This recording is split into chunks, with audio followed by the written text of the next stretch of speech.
Hello, everyone. Welcome to my table tennis class. In last lesson, you learned about chopping and backspin. In this lesson, we will learn how to execute spin against cut on the forehand and backhand, understanding the techniques and movements involved.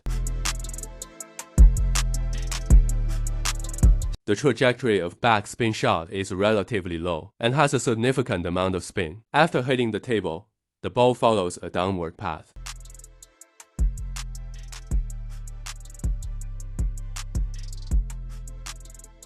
So, when practicing forehand and backhand spin against cut, keep your center of gravity relatively low. Adjust the height of your center of gravity based on the spin of the incoming ball.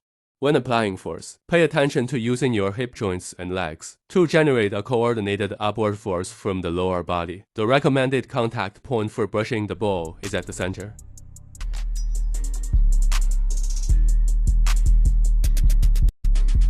When executing a forehand spin against cut, traditional techniques usually involve brushing the ball first.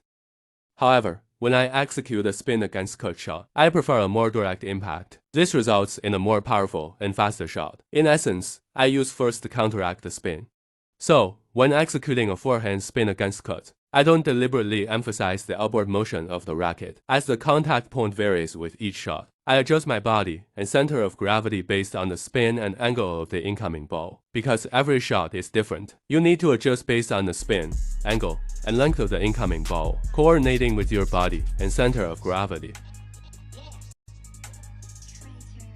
For executing a backhand spin against cut, pay attention to the starting position of the racket. The racket's starting point is generally parallel to or slightly above the table. Adjust according to your own conditions and height. Continuous practice will make your racket movement more fluid.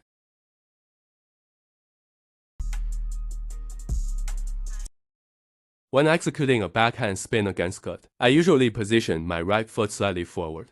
During the shot, there is a slight abdominal contraction to generate power and store energy. Then, during the shot, the hip joint, along with the forearm and wrist, works together to deliver power. Friction on the ball occurs mainly in the middle. My goal is to concentrate all the power and transfer it to the moment of impact. Whether it's a forehand or backhand drive, pay attention to tracking the ball's trajectory and spin, including its length. By judging the incoming ball, adjust the position and amplitude of your shot. Good judgment of the ball's spin, angle, and length is crucial for a successful shot.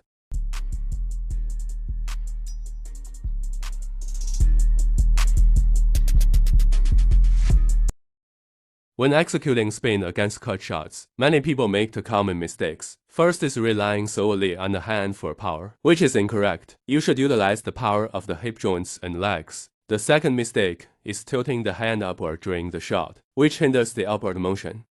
Be brave and exert forward force.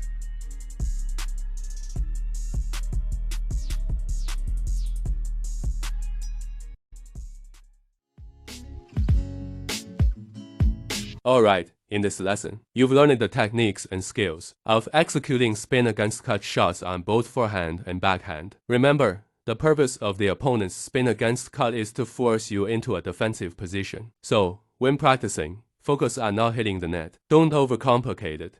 Just make sure the ball doesn't go into the net. Try hitting 10 consecutive spin against cut shots, making sure not to hit the net. Alright, good luck. See you in the next class.